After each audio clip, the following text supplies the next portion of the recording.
കഴിഞ്ഞ ദിവസമാണ് കവിയൂർ പൊന്നമ്മ അവർ മരിച്ചത്. അപ്പോൾ ഒരുപാട് പേര് അവരുടെ വീട്ടിൽ ലാസ്റ്റായിട്ട് അവരെ കാണാൻ വേണ്ടി പോയിട്ടുണ്ടായിരുന്നു. മോഹൻലാൽ, മമ്മൂട്ടി, ഒരുപാട് പേര്, മലയാളത്തിലെ ഓൾമോസ്റ്റ് എല്ലാ നടന്മാരും നടിമാരും ടെക്നീഷ്യൻസും അവിടെ എത്തിയിട്ടുണ്ടായിരുന്നു. ഓക്കെ, അതിനിടയിൽ ജയസൂര്യ വന്നിട്ടുണ്ടായിരുന്നു. ജയസൂര്യ വന്നതിൻ്റെ ആ ഒരു പെർട്ടിക്കുലർ വീഡിയോന്റെ കമന്റ് ബോക്സ് മൊത്തം ടോയ്ലറ്റ് സ്റ്റാർ ആ ഒരു സാധനമായിരുന്നു. സിദ്ദിഖിന്റെ വീഡിയോന്റെ കമന്റ് ബോക്സിൽ ഈ സിറ്റുവേഷൻ കൊണ്ടാന്ന് വിചാരിക്കാം എന്ത് ആ കമന്റ് ബോക്സ് അങ്ങനെ. ഈവൻ മോഹൻലാലും മമ്മൂട്ടി ഇരിക്കുന്ന വീഡിയോയിലാണെങ്കിൽ പോലും ചില പോർഷൻസിനകത്ത് ഇവരെന്താ ചിരിച്ചിരിക്കുന്നവർക്ക് സങ്കടമില്ലേ എന്നുള്ളൊരു ചോദ്യം കണ്ടിട്ടുണ്ടായിരുന്നു. പക്ഷെ ഇതൊന്നൊക്കെ മാറിയിട്ട് സുരേഷ് ഗോപി ഞാൻ നോക്കുന്ന സമയത്ത് കവിയൂർ പൊന്നമ്മ മരിച്ച ബോഡി, അവരുടെ ആ ഒരു ബോഡി കൊണ്ടുവന്ന ഹോസ്പിറ്റലിൽ നിന്ന് കൊണ്ടുവന്ന ആ ടൈം മുതൽ അന്ത്യകർമ്മത്തിൻ്റെ ആ ഒരു സമയം വരെ മൂപ്പര് വളരെ ആക്റ്റീവായിട്ട് അവിടെ എല്ലാ കാര്യങ്ങളും ചെയ്ത് ഭയങ്കര ഇങ്ങനെ മുഖത്ത് തന്നെ ഭയങ്കര ഒരു സങ്കടം ഭയങ്കര വിസിബിളാണ്. ആ കാര്യം ഭയങ്കര സങ്കടം വിസിബിളാണ്. ആൻഡ് ആസ് യൂഷ്വൽ മീഡിയാസിന് ഒരു ലിമിറ്റ് വേണം. ഓക്കെ, ഞാൻ എപ്പോഴും പറയാറുണ്ട്, ചില മീഡിയാസ് കാണിക്കുന്ന ഈ ഒരു കാര്യം കാരണം എല്ലാവർക്കും കമന്റ് ബോക്സിൽ ഒരുമാതിരി എന്താ പറയുക നല്ല ഊക്ക് കിട്ടാറുണ്ട്. അപ്പോൾ ആ ടൈമിലാണെങ്കിൽ പോലും സുരേഷ് ഗോപി കൃത്യമായിട്ട് ഇടപെട്ടിട്ട് ഓരോ കാര്യങ്ങളും ഇത് ഈ വീഡിയോയിൽ കണ്ടിട്ടുണ്ട്. ഒരാളുടെ ഒരു ഇമോഷൻ നമുക്ക് മനസ്സിലാക്കാൻ ഇത്രത്തോളം മതി.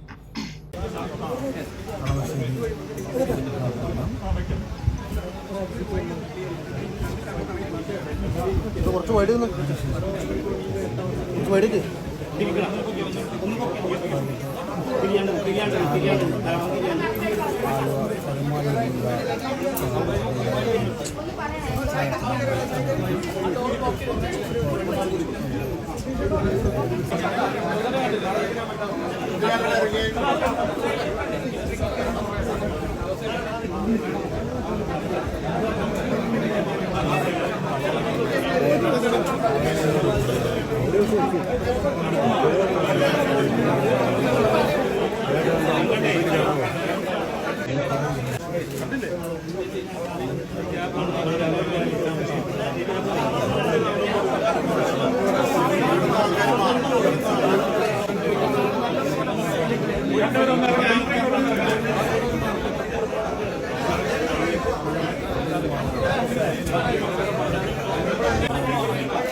ഒരു അല്ലേ വഴി ക്ലിയർ ചെയ്യാനും കാര്യങ്ങൾക്കും മീഡിയാസിനെ മാറ്റാനും ഒക്കെ അങ്ങേര് മുന്നിട്ടിറങ്ങി എല്ലാം ചെയ്യുന്നത് ഇതൊന്നും വളരെ വിസിബിൾ ആണ്. ഇതൊരു നാടകമായിട്ട് എനിക്ക് തോന്നിയത്. എനിക്ക് തോന്നിയോ നാടകമായിട്ട്? എനിക്ക് ഇപ്പൊ ഞാൻ പല വീഡിയോസും ഇങ്ങനെ സപ്പോർട്ട് ചെയ്തും ചെയ്തിട്ടുണ്ട്, വിമർശിച്ചും ചെയ്തിട്ടുണ്ട്.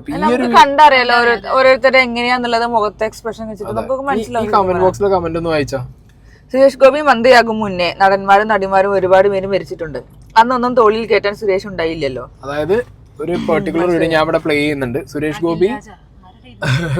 ഗോപി പിന്നെ മന്ത്രി റിയാസും കൂടി ഇവരുടെ ബോഡി തോളത്ത് വെച്ച് കൊണ്ടുപോകുന്നുണ്ട്. അപ്പൊ ഇത് നാടകമാണോ?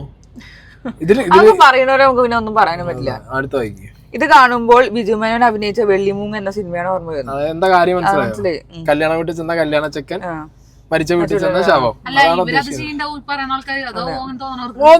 സ്കോർ 1-0. നെക്സ്റ്റ്. ഇതിനിടയിൽ പിണറായിയുടെ മകൻ എന്തിനാ ഇയാൾ സിനിമയിലുണ്ടോ, അല്ലെങ്കിൽ അവരുടെ മക്കളിൽ ആരെങ്കിലും ആണോ, അല്ലെങ്കിൽ ജനപ്രീതി പിടിച്ചു പറ്റാനാണോ? മന്ത്രി റിയാസും ഉണ്ടായിരുന്നു. അപ്പൊ ഇതൊരു മലയാള സിനിമയിലെ പറഞ്ഞ ഒരു മുഖശ്രീ പറഞ്ഞ ഒരാളാണല്ലോ. ഒരു അമ്മ എന്നുള്ളൊരു ആ ഒരു പദം നമുക്ക് ഓർമ്മ വരുന്നത്. അപ്പൊ അങ്ങനൊക്കെ ഒരാൾ മരിക്കുമ്പോ എല്ലാവരും വരും. അതിനിപ്പോ ഒരു പ്രത്യേകിച്ച് ഇങ്ങനെയൊന്നും പറയാനൊന്നുമില്ല. അപ്പൊ ഇങ്ങനത്തെ കമന്റുകൾ മൊത്തം കമന്റ് ബോക്സിൽ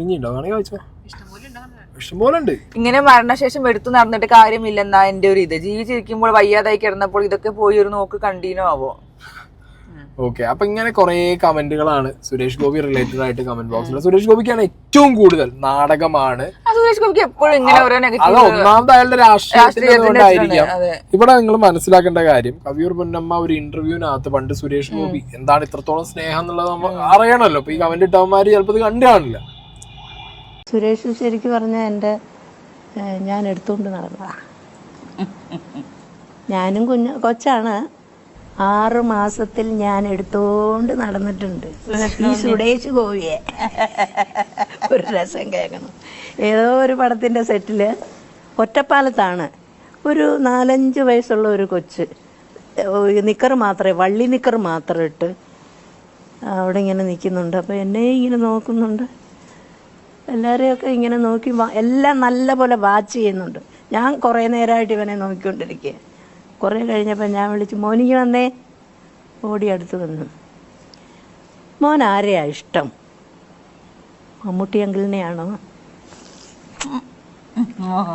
മോഹൻലാൽ അങ്കിളിനാണോ? മോന് പിന്നെ ആരെയാ ഇഷ്ടം? എണിച്ചിട്ടം സുടേഷ് ഗോപിയാ. ഞാൻ എപ്പോഴും ഇത് ഓർക്കും. അവൻ ഭയങ്കര അഭിമാനത്തോട് എണിച്ചിട്ടം സുടേഷ് ഗോപിയാ. കുട്ടിയുടേതായ രീതി. അയ്യോ ദൈവമേ, ശരിക്കും ഇത്രയും അവന്റെ ഹീറോ സുടേഷ് ഗോപിയാ. ആ ഡയലോഗും സാറിന്റെ ആ ഡയലോഗ്സ് ഭയങ്കര ഒരു അഭിമാനത്തോടെയാണ് പറഞ്ഞത്. സാറിന്റെ ഡയലോഗ് പോലെ തന്നെ ഭയങ്കര അഭിമാനത്തോടെ. മനുഷ്യനാണെന്നറിയോ? അയ്യോ വീട്ടിൽ പോയ ഒരു സാധാരണക്കാരൻ, സാധാരണക്കാരനിൽ സാധാരണക്കാരൻ. ഇവര് തമ്മിലുള്ള ഒരു ബോണ്ട് മനസ്സിലാക്കാൻ ഇതിലും വലിയ എന്തെങ്കിലും വേണം. ഇത് വീഡിയോയിൽ അവരിങ്ങനെ പറയുന്നു. അപ്പൊ റിയൽ ലൈഫിൽ അതാണ്, റിയൽ ലൈഫിൽ എന്തൊക്കെ നടക്കുന്നുണ്ടാവും അതൊന്നും ആർക്കും അറിയണില്ലല്ലോ. അല്ല, സുരേഷ് ഗോപിനെ കാണുമ്പോ തന്നെ രാഷ്ട്രീയം വെച്ചിട്ടാണ് അളക്കുന്നത്. അതൊരു കാര്യം. രണ്ടാമത്തെ കാര്യം എന്ന് പറഞ്ഞു കഴിഞ്ഞാൽ, ഇപ്പൊ ഒരു മരണ വീട്ടിലിരിക്കുന്ന ഒരാളുടെ മുഖം നോക്കിയിട്ട് അയാളുടെ ഒരു ആറ്റിറ്റ്യൂഡ് മനസ്സിലാക്കാൻ നമുക്ക് വളരെ പാടാണ്. ഓക്കെ, സുരേഷ് ഗോപി നാടകമാണ് എന്ന് പറയണമെന്നുണ്ടെങ്കിൽ നാടകം കളിച്ച എക്സ്പീരിയൻസ് നിങ്ങൾക്ക് ഉണ്ടാവണമെന്നില്ലെങ്കിൽ, അല്ലെങ്കിൽ ഈ മരണ വീട്ടിൽ പോയിട്ട് ഇതേപോലെ നാടകം കളിക്കുന്നവര് നിങ്ങൾ കണ്ട് സ്ഥിരം ശീലം ഉണ്ടാവണം. അല്ല, പണ്ട് ഒരു മരണ വീട്ടില് കൂളിംഗ് ഗ്ലാസ് വെച്ച് പോയി വേണ്ട കമന്റ് ഇട്ട് ഉള്ള ആൾക്കാരാണ് എന്തായാലും. അപ്പൊ പിന്നെ നമുക്ക് അപ്പുറം ഒന്ന് പ്രതീക്ഷിക്കണം എന്തായാലും. ഇത് ആക്ച്വലി എന്താന്ന് വെച്ച് കഴിഞ്ഞാൽ, സുരേഷ് ഗോപി ആയതുകൊണ്ടും അയാളുടെ രാഷ്ട്രീയം ഇങ്ങനെ ഇപ്പൊ കേന്ദ്രമന്ത്രി അതൊക്കെ ആയതുകൊണ്ടുള്ള ഒരു ഹെയ്റ്റ് ഡെഫിനറ്റ്ലി സുരേഷ് ഗോപിക്ക് കിട്ടുന്നുണ്ട്. രണ്ടാമത്തെ കാര്യം എന്ന് പറയുമ്പോൾ, സുരേഷ് ഗോപിയും ഈ പറഞ്ഞ നമ്മുടെ കവിയൂർ പൊന്നമ്മ ചേച്ചിയും തമ്മിലുള്ള ഒരു ബോണ്ടിനെ കുറിച്ചിട്ടും വലിയ പിടുത്തൊന്നുമില്ല. ഇവർ ഈ ഏറ്റവും വലിയൊരു ക്ലീശ ചോദ്യമുണ്ട്, മരിക്കുമ്പോൾ മാത്രമേ നിങ്ങൾ കാണാറുള്ളൂ. മരിക്കാത്ത സമയത്ത് ഇവരെല്ലാരും ഒപ്പം ഇരിക്കുന്നത് നമ്മൾ കാണാറുണ്ടോ? കാരണം അവിടെ ക്യാമറ ഇല്ല. മരിക്കുമ്പോഴാണ് അവിടെ ക്യാമറ വന്നത്, അതാണ് നമ്മൾ കണ്ടത്. അല്ലാത്ത സമയങ്ങളിൽ ഇവർ കാണാറുണ്ടോ ഇല്ലെന്ന് നമുക്ക് എങ്ങനെ അറിയും? ഇപ്പൊ ഒന്നും വേണ്ട, ഈ കവിയൂർ പൊന്നമ്മ ചേച്ചിയുടെ ഈ ഒരു ചടങ്ങുകൾ നടക്കുമ്പോൾ ഒരു കുട്ടി, അവിടെ ഒരു ലേഡി വന്ന് കരയുന്നുണ്ട്. പണ്ടല്ലേടി നീ നിന്റെ അമ്മേനെ നോക്കിയിട്ട്, അത് അവരുടെ പെങ്ങളെ മോളെങ്ങാണ്ടാ. ഇപ്പൊ പഴയ ഏതോ ഒരു ഇന്റർവ്യൂവിൽ, ഇങ്ങനെ ബ്രിട്ടാസിന്റെ ഒപ്പമുള്ള ഇന്റർവ്യൂവിൽ ഇവര് മകളായിട്ടുള്ള ഒരു കാര്യം, അതായത് മകളെ അമ്മയുടെ സ്നേഹം കിട്ടാത്ത ഒരു കാര്യം തുറന്നു പറഞ്ഞിട്ടുണ്ടായിരുന്നു. അതിന്റെ പേരിൽ അവർ തമ്മില്, കാരണം ഇവര് ഷൂട്ടും കാര്യങ്ങളൊക്കെ ആയിട്ട് കവിയൂർ പൊന്നമ്മ ബിസി ആയപ്പോ അവർക്ക് കുട്ടീന്റെ ഒരു ഇത് നോക്കാൻ പറ്റിയില്ല. അതിനെപ്പോഴും മകൾക്ക് ഒരു വിഷമം അമ്മയോട് ഉണ്ട് എന്നുള്ള കാര്യമൊക്കെ തുറന്നു പറഞ്ഞൊരു സംഗതി ഇന്റർവ്യൂ പഴയതുണ്ടായിരുന്നു. അതിപ്പൊ കണ്ടിട്ടാവണം ഇവരുടെ ബോഡീന്റെ അടുത്ത് വന്ന് കരയുന്ന ആ ഒരു പെൺകുട്ടീനെ, അത് മകളല്ല, പെങ്ങളെ മോളാന്നാണ് മനസ്സിലായത്. ഇന്റെ പൊന്നെ ആന തെറിവിളി അതിനകത്ത്. മരിക്കുമ്പോഴാണ് കണക്ക് അമ്മേനെ കാണാൻ വരുന്നത്. മരിക്കുമ്പോ കരയാനും പാടില്ല, സങ്കടം വന്നാല് അറിയാൻ പാടില്ല. എന്താണെങ്കിലും കമന്റ് ബോക്സ് കോമഡിയാണ്. സുരേഷ് ഗോപിന്റെ ഈ ഒരു കാര്യം എനിക്ക് ഒട്ടും കണ്ടപ്പോ, ഇയാൾക്ക് ഇത്രത്തോളം ഇവിടെ ഈ ഒരു സിറ്റുവേഷനിൽ ഇയാൾക്ക് ഇത്രത്തോളം ഹെയ്റ്റും ഇത്രത്തോളം തെറിവിളിയും ചീത്തവിളിയും കേൾക്കേണ്ട ഒരു ആവശ്യമില്ല. അയാൾക്ക് ചെയ്യാൻ എന്താണോ അയാളുടെ ഇഷ്ടമുള്ള കാര്യം അയാൾ തോന്നിയത് അയാളത് ചെയ്തു. അത്രയെങ്കിലും അയാൾ ചെയ്യുന്നുണ്ട് എന്നുള്ളതാണ്. അവിടെ ഒരു ഹെയ്റ്റ് കൊണ്ടുവരുന്നത് ഈ കമന്റ് ഇടുന്നവന്മാരാണ്. ഒന്നും പറയാനില്ല. നടുവിലെ നമസ്കാരം എന്നല്ലാതെ എന്ത് പറയാം, അല്ലേ? അതെ.